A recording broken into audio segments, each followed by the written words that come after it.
లాభమే. ఉమ్. ఉన్నోళ్ళకు బాయ్స్ కి కష్టము. ఆ. ఆ? ఆయన ఇచ్చినా కూడా ఒక పింఛన్ అలాంటిది ఏమి ఇవ్వట్లేదు కదమ్మా. ఏదైనా పింఛన్ ఇట్లా ఇస్తే ఏమన్నా లాభం ఉంటది గరీబోళ్ళకి. ఇప్పుడు మా హస్బెండ్ చనిపోయిండు, ఇప్పుడు 3 సంవత్సరాలు పింఛనే లేదా. నెల లోపల పింఛన్లు చేస్తా అన్నారు, ఏమైంది? బస్సులు పెట్టడం కన్నా పింఛన్లు గరీబోళ్ళకి చేస్తే అయిపోవు కదమ్మా.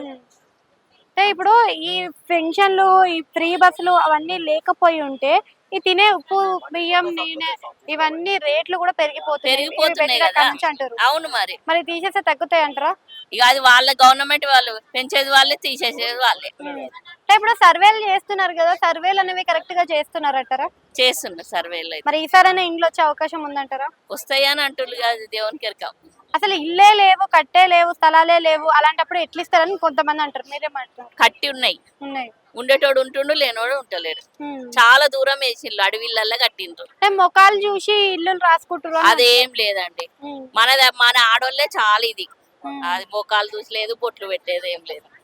సో ఆడోళ్ళకి మాత్రమే ఇప్పుడు బస్ అని ఇచ్చారు కదా, అది కాకుండా ఎవరికి బస్ ఇస్తే బాగుండేది ఫ్రీగా? ఇక మామూలుగా గరీబోళ్ళ వాళ్ళకి ఇచ్చినా పర్వాలేదు. మరి ఉన్నోళ్ళు గరీబోళ్ళ అని ఎవరికని తెలుసు? అందరి దగ్గర ఉన్నది ఆధార్ కార్డు.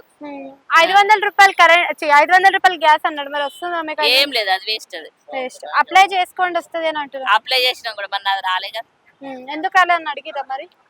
వస్తుంది పో అమ్మ అంటారు, ఎల్ల కొడతారు. ఆడికి పోతే ఏమున్నది వేస్ట్, అది ఇచ్చిన ఒకటే ఇవ్వకున్నా ఒకటే.